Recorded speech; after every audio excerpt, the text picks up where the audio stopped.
I've also decided that for the remainder of the session, we're going to applaud every 2.5 minutes. If anyone is curious, that's a school recognition symposium over there, so I expect this will go on constantly. Our next speaker is A.J. Gellman from the Department of Chemical Engineering at Carnegie Mellon University. The paper is co-authored by J. Myers and A. Paul, and the title is Transition States for Surface Reactions.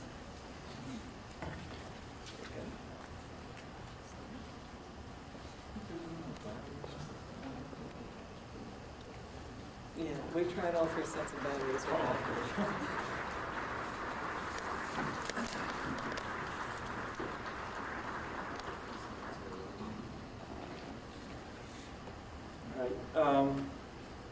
Let me start by thanking the organizers for the opportunity to speak here. Pittsburgh, of course, is not exactly in the tri-state region, but I believe we have something to offer in any case. Let me also, before I begin, thank the National Science Foundation for support of this work. And actually, there are more than just 2 co-authors on this paper. This is a project or program that's been going on in my laboratory for about 4 or 5 years now. So there are many students who have worked on it. Actually, believe it or not, some of the experiments that I'm going to show you were even done by myself. So I can take full blame for some of the data. Okay, what I want to do is try to address a problem that I happen to think sort of lies really right at the heart of catalytic chemistry. And that is trying to understand something about the transition states that one sees or that exist for surface-catalyzed reactions.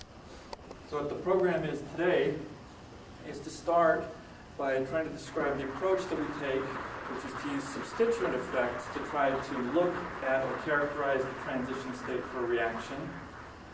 And to give 2 examples of reactions that are important elementary steps in a number of catalytic processes. One is the beta hydride elimination reaction, and the other is formation of carbon-carbon bonds, which I'm going to illustrate by looking at both coupling of alkyl groups and coupling of fennel groups on metal surfaces. And then I'll try to sort of bring things into some big or larger perspective if I can. Let me just start with a slightly tutorial sort of description of a chemical reaction. Let's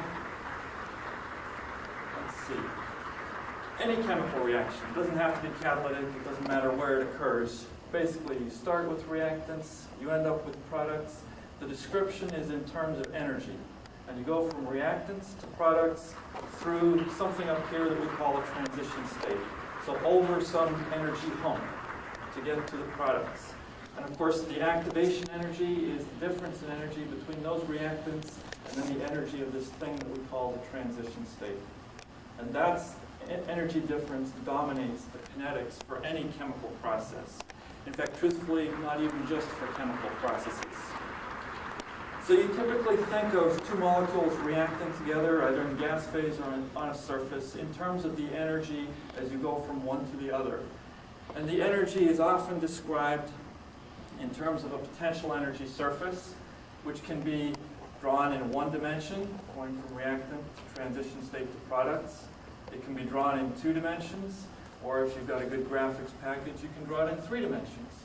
And if you're incredible, you can even think about it in however many dimensions you need.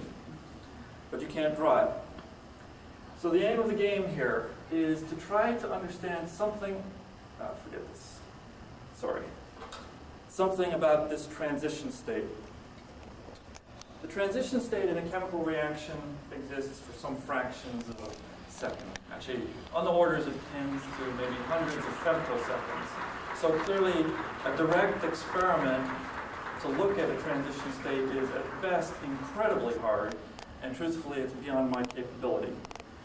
And so what we do is a somewhat indirect experiment, which does probe the nature of this transition state. Now, what do we want to know about it? Well, in principle, you'd like to know everything, because we're all fairly intellectually greedy sorts of people. We'd like to know the structure, all the bond lengths, all the bond angles, the electronic structure, everything you could think about knowing about a transition state.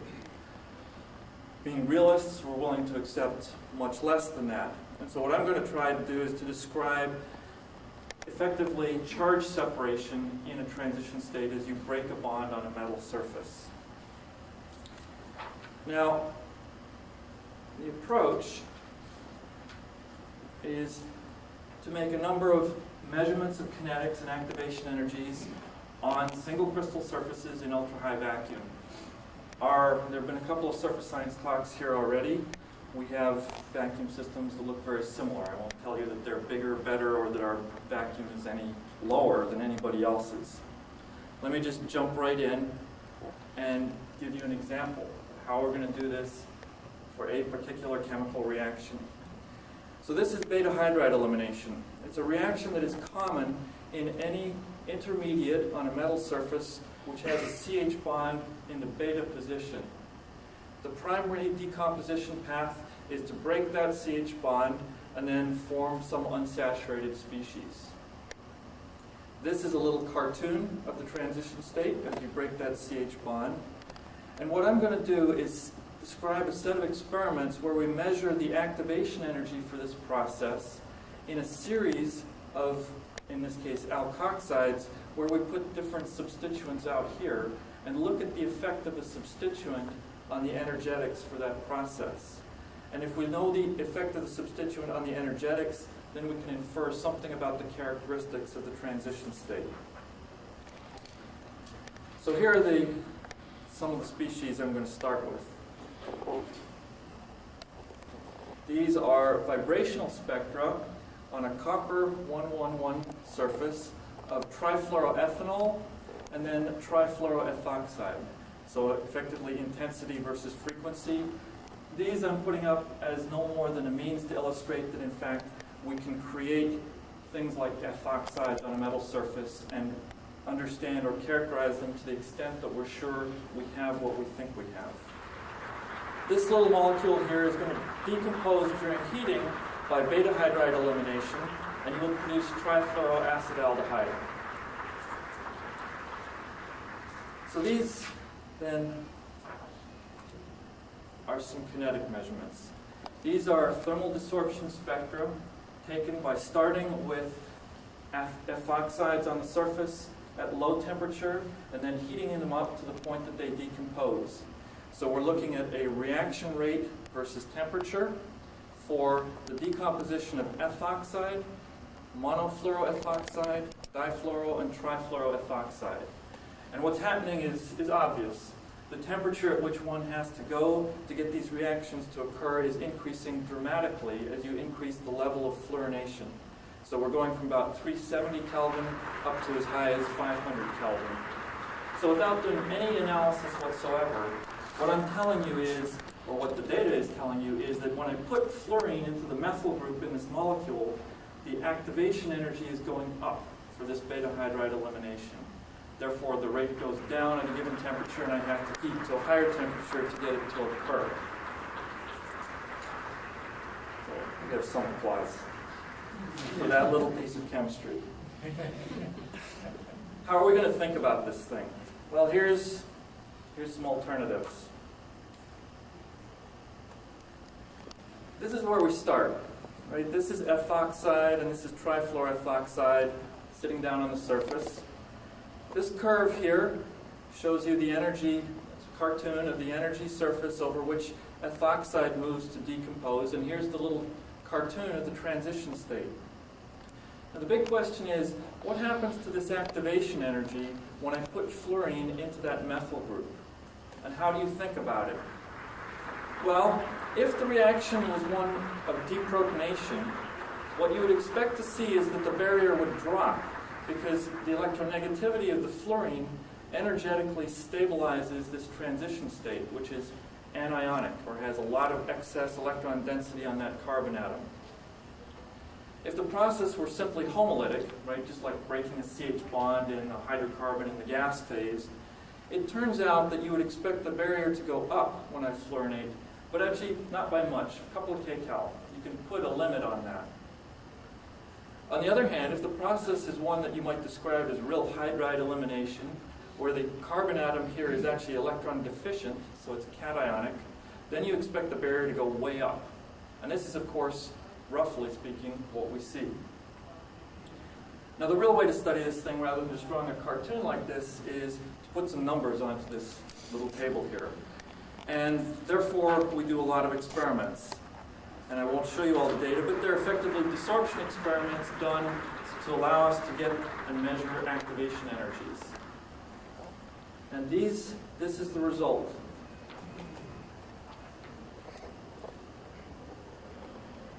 Okay, so here we have, plotted against energy, the set of alcohols. So this would be ethanol, monofluoro, difluoro, trifluoroethanol.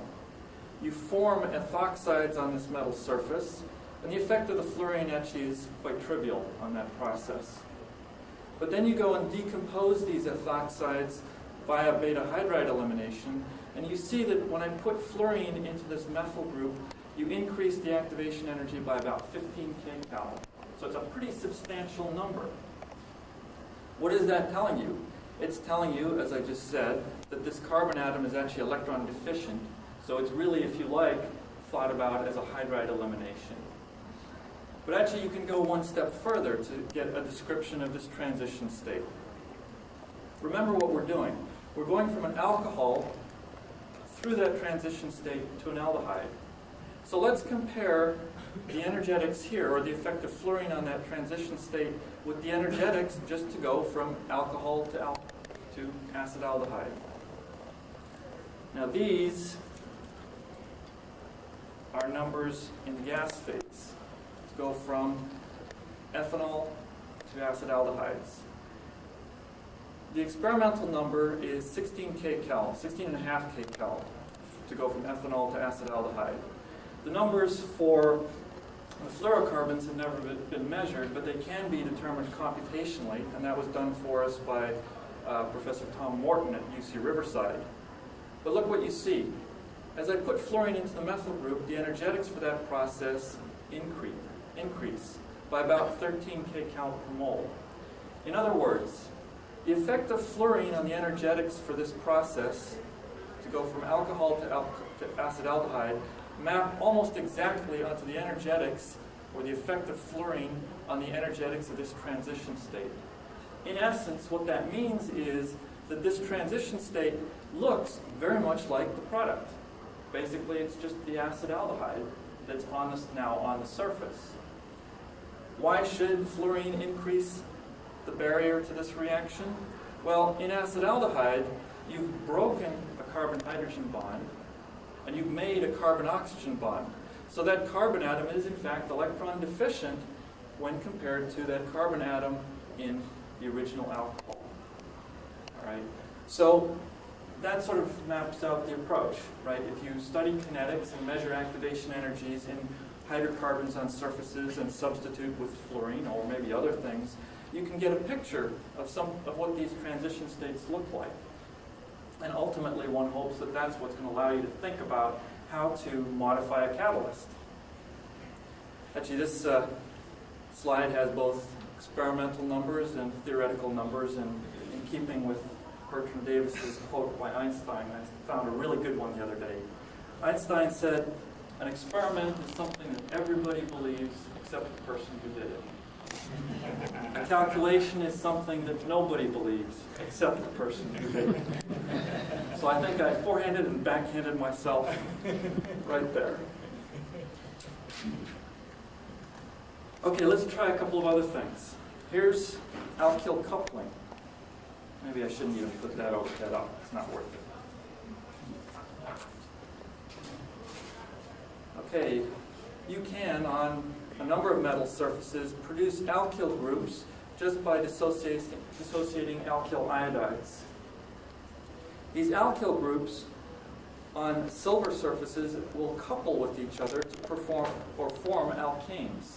And of course, you go through some transition state, as you do for all reactions. And we like to know a little bit about the nature of that transition state.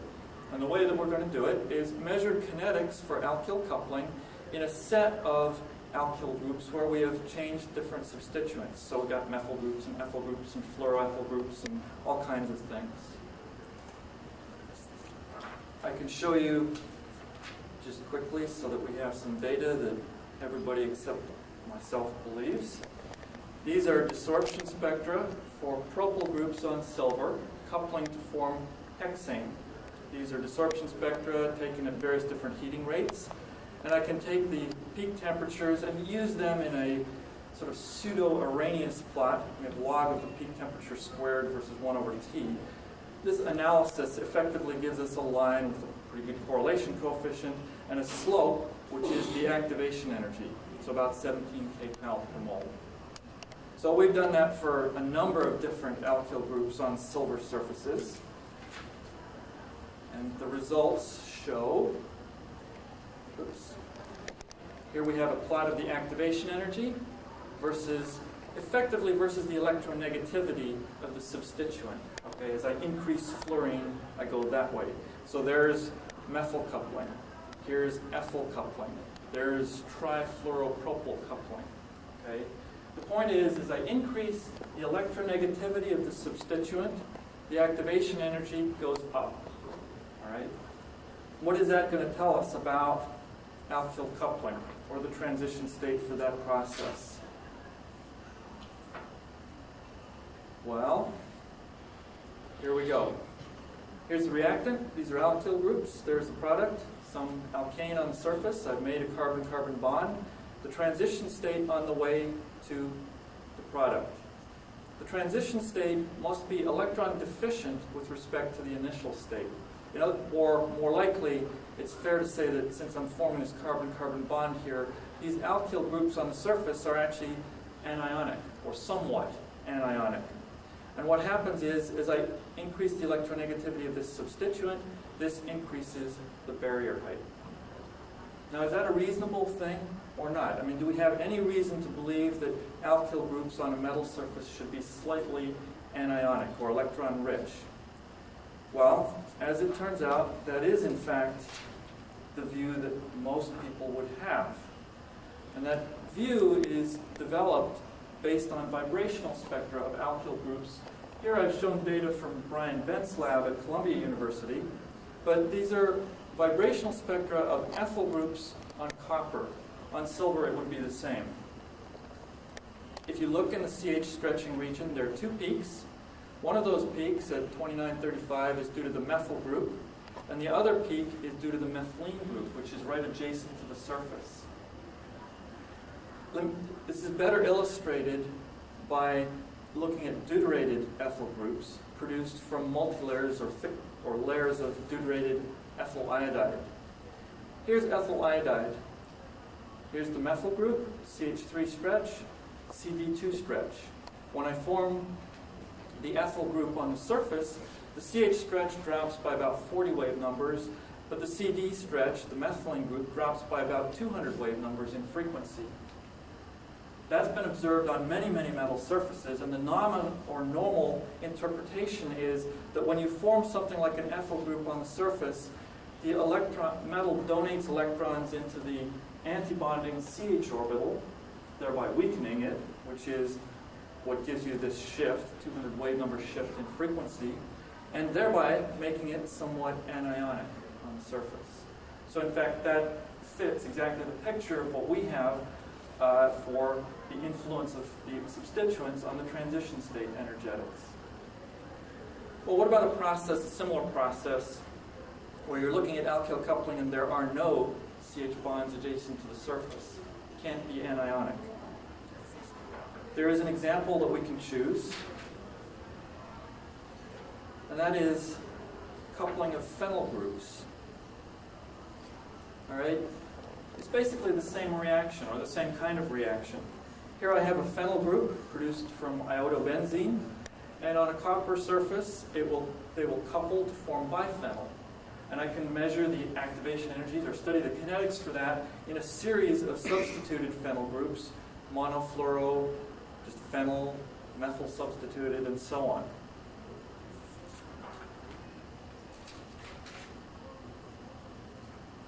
These illustrate some of the data. These are thermal desorption spectra looking at biphenyl coming off the surface as a function of heating rate, okay, or as a function of temperature at different heating rates.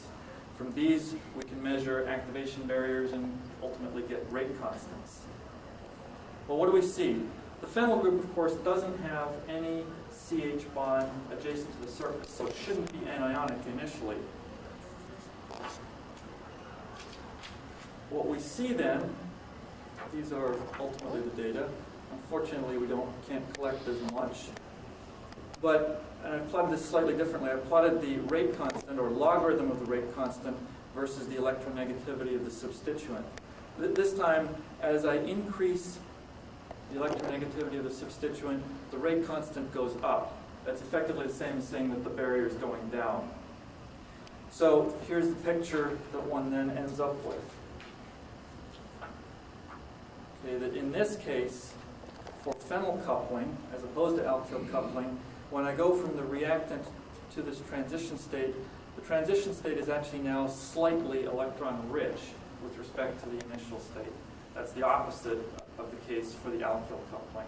In fact, this effect, I haven't quantified it for you, but is very small. Okay, now, let me try to take a break for just 1 second. So what I've done is shown you in a very descriptive fashion how one goes about trying to figure out what a transition state looks like based on the effect of a substituent on activation energies or rate constants. But it's pretty descriptive so far. There is a formalism which allows you to do this in a somewhat more quantitative basis. It's derived out of fairly old physical organic literature and is based on what is called the Hammet equation. A number of people will no doubt be familiar with this, but let me just show you quickly what that is. The Hammet equation is based on the study of pairs of reactions. Here I have the dissociation of an acid, probably benzoic acid. As I put different substituents out here, I affect the equilibrium constant. The more electronegative it is, the bigger the equilibrium constant, because the substituent will stabilize that product anion. So this equilibrium constant, in fact, is somehow a measure of the electronegativity of a substituent or a functional group that I put onto that acid. Here's just some random reaction, but I'm going to study the rate constant for that, or measure the rate constant, using the same set of substituents. And the basic observation of Hammet and many people, many, many years ago, studying solution phase chemistry, was that there was a linear relationship between the logarithm of this equilibrium constant for that base reaction, or acid dissociation reaction, and the logarithm of the rate constant for a whole wide set of reactions where you compared the two on the basis of the same substituents. And that equation then is written as ultimately log of the relative rate constants for substituted and unsubstituted reactant is equal to some constant rho times the log of the relative acid dissociation constants for the substituted and unsubstituted acid. Or the log of the relative rate constants is rho times sigma x. Rho is a property of that reaction, and sigma x is what is called the Hammet substituent constant, and that is a property of the substituent that you use. It's still okay. Let me just give you a quick example of what those numbers are. There's the Hammet equation. Here's a set of substituent groups, very similar to the ones that I've used: methyl groups, ethyl groups, trifluoromethyl groups, fluorine. You can see that the Hammet parameter increases. The Hammet parameter then, if you like, is sort of a definition of electronegativity for a functional group as opposed to an atom. Here are some reactions. Here is benzoic acid dissociation, which by definition has a rho value of 1.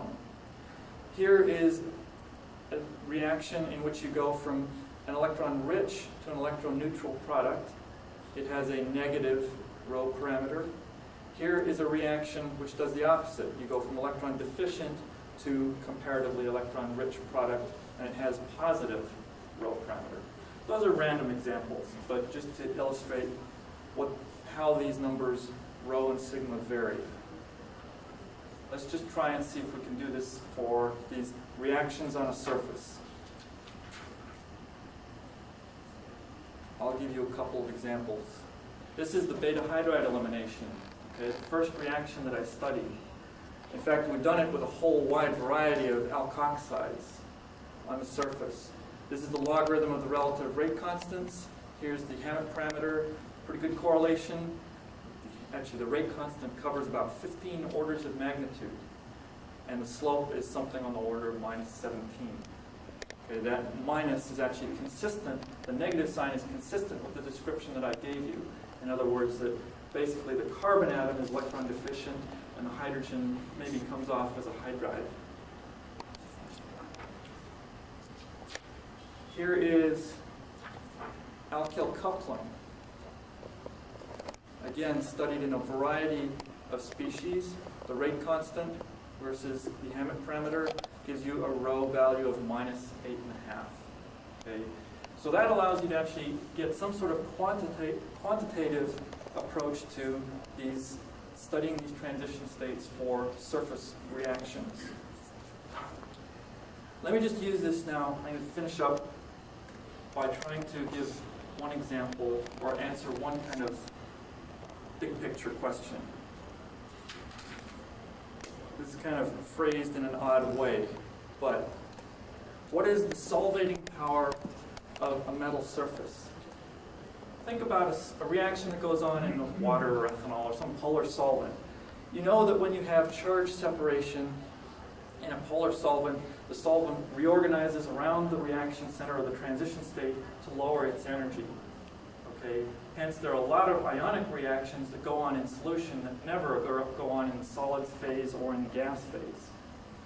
Now, a metal surface, naively, because I will admit to being naive or having been naive on this one, a metal surface is an infinitely conducting material in principle, has electrons all over the place which can screen out charge in the same way in principle as a polar solvent would screen charge in solution. Well, these rho parameters actually give you a handle on this problem here. And I will finish then with just showing you a pathetically large table of numbers, but there's only a couple that count, okay? This is a huge set of reactions, all done in polar solvents, such as water and ethanol and acetone and things like that. They're both basically deprotonation types of reactions, but they have rho values that range from 1 to 3.5 or something like that. Okay, and that's a typical range for reactions going on in polar solvents. Look at the couple that we've looked at. They have huge, or by comparison, huge rho parameters. In fact, these numbers are far more typical of the numbers that you would see for a reaction that goes on in the gas phase. So to kind of close out, within the framework of this naive question that I asked originally, the metal surface, although it in principle ought to be able to screen charge in some reaction, doesn't. Not very well. In fact, it's much, as an environment, it's much more like the gas phase than any sort of polar solvent, where you can presumably form a cage of dipoles around any kind of reaction center. Okay, let me stop at that point and thank, well, the NSF, people who did the work, and conclude with the following. Okay, I mean, I think that this approach actually does teach you something about the transition states for certainly surface reactions. The method that we use happens to be done in an ultra-high vacuum system because that's just the way I happen to do things. But there's no reason in the world why the same approach can't be used to study a catalytic reaction. In fact, I have a couple of pretty interesting collaborations with people where we are comparing results in vacuum with results over heterogeneous catalysts. Actually, one example, which was talked about yesterday, was hydrodechlorination of CFCs, or CFC analogs. That's a problem that is ideally suited to study by this kind of approach. And one would like to understand whether breaking a carbon-chlorine bond catalytically occurs by creating a chloride anion, or is it probably not a cation, or it may be a homolytic process. The other thing that we do is that actually the numbers that come out of here are directly comparable to reactions that come out of theory. So at least the theoreticians who do those things can believe the numbers even better. Let me just quit with that. Thank you.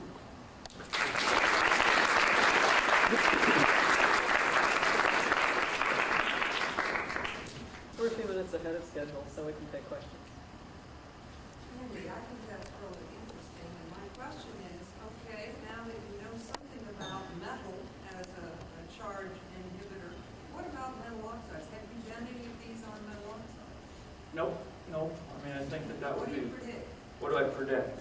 I actually sort of think that in that respect, the oxides may be even less inhibiting of, or what's the right way to say this, less screening of charge than the metals.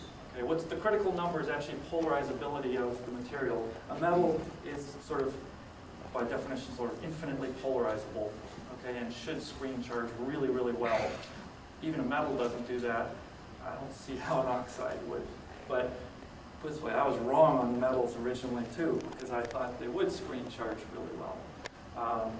So I may be wrong on oxides. I think. I just want to I have a comment that's relevant to the Barbara's question. We studied ethanol oxidation on molybdenum oxide, and we deduced that there was a beta hydride elimination, and it was a hydride, not a proton, Right. as very often invoked in the oxidation literature. Yeah, that's exactly the same That's result. exactly the same result. In fact, there are exponential calculations by the group of Coulomb, which support a hydride, and also Alkyl calculations by Bob Weber that support a hydride. Yeah, I remember one day at a Gordon conference, Bob giving me one really hard time about this, because he was entirely unconvinced. And then he had the good grace to call me up 6 months later and tell me that he thought I was right, which was, I was very impressed. Steve had his hand up. I just wanted to build off what Ted said. As you look, I want to look at the beta hydride elimination. As you put electron proton groups on the substituents, you slow down the reaction.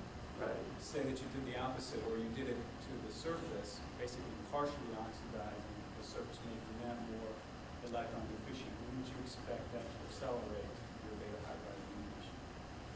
Yeah, if you want to think about it that way, right? I mean, so you instead of tweaking the molecule, you're going to tweak the surface, which is in essence what one is doing when you promote a catalyst, I think. And I think you're right. As you promote the ability to transfer an electron, then you should make the beta hydride elimination easier in that instance. Right. And I think, in fact, if you look at, for example, this is sort of interesting, but when you break carbon-chlorine bonds, okay, if you put potassium on a surface, thereby effectively making more electron-rich, you make it easier to break carbon-chlorine bonds, which suggests that what the transition state for that, the transition state for that looks like a chloride elimination, right? So you're transferring electrons to the chloride and it pops off. We have a long, long way to go before I write that down on paper. But Yeah, I had questions on the first material that you were talking about, where you were looking at the beta hydride elimination, chloride. And I was wondering if you were measuring the activation energy to get products into the gas phase, or whether you were measuring the activation energy for the surface reaction. yeah, that's a good question. Basically, so it is technically a two-step process, because you do beta hydride elimination to get the acetaldehyde on the surface, and then the acetaldehyde desorbs. But the rate constant for acetaldehyde desorption is huge by comparison with that for beta hydride elimination. Bob Maddox did that stuff, some of this stuff quite a while ago, and the aldehyde would desorb at about 150 Kelvin, whereas these processes are all occurring at 370 to 500 Kelvin. So it's the rate constant that we get out is the rate constant for the first step. All right, I was just thinking that the heat of vaporization was probably going to vary with your substituents. Heat of vaporization? Well, the heat of desorption. Okay, The that's heat good. of desorption. Yep.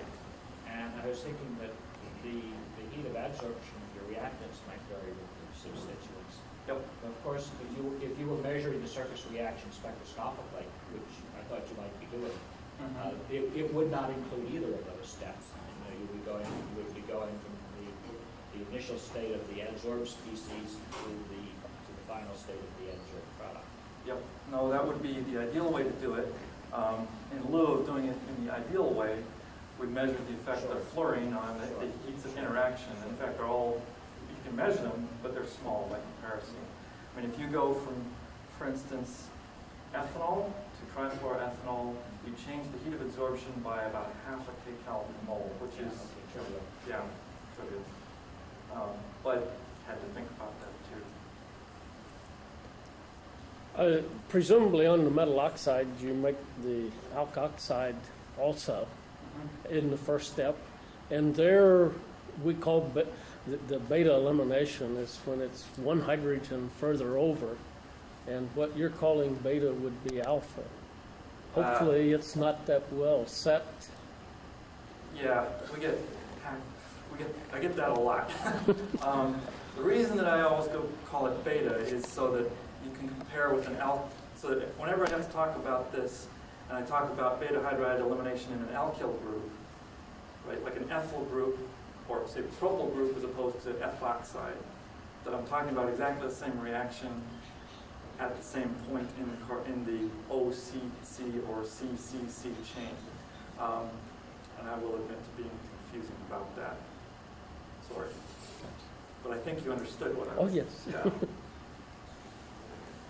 In your fluoroethanol reactions, you have a rather uneven effect of the addition of 1 versus 2 versus 3 fluorines. A big effect for the first, and small for the second, even larger for the third. Is that an experimental difference, error difference, or are you seeing orientational effects in that coming in? Let's see. I think it's just experimental. I mean, truthfully, there are, of course, error bars on those numbers that I didn't put on that plot. But I think that that it's basically an incremental effect with the same difference in energy per fluorine atom once you are within the error bars. Okay. In fact, we've gone back more recently than that data and done these experiments. And I think we've done a better job, but I just don't have a graph of the data which suggests that they should be even. But the other half of your question is also a really good one, right? All of these things could be due to orientational differences as you put fluorine in there. In a completely separate project, actually, somebody took those infrared spectra and analyzed them to look at orientational differences. In other words, what happens when you put fluorine in. And there are small changes in the angles of the molecule on the surface, but I personally don't think they're big enough to make these huge differences in activation barriers that we see.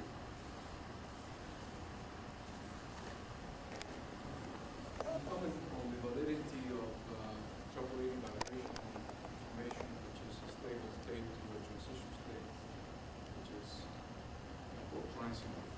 Could you say that again, please? Yeah, you can comment on the validity of applying vibrational information, which is say a stable state to a transition state. Only in that we know that the initial, I think that the initial states all have basically the same structure, okay? And of course we know nothing, I mean, I have said nothing about the structure of the transition state in terms of what the bond angles are or anything like that, and I really can't. The only thing, I mean, fundamentally what's been done here is measure energetics of the transition state, okay, and then interpret those in terms of differences in charge distribution. And the fact that we get a pretty good Hammet plot actually suggests that that probably is the correct analysis. But, you know, there's a whole lot of variables in any chemical reaction, and we don't detect things like bond angles or real structure directly. But for example, when you're trying to say, analyze your vibrational data to detect an orientation, we're not talking about the orientation of the transition state for sure. No, no, not at all. In fact, I'm talking about the orientation of the initial state. Okay, and again, differences in orientation of the initial state would also affect the barrier because you've got energy at both ends that you have to worry about. So I can only do half that problem. Okay, well, let's thank Thank Andy you. again.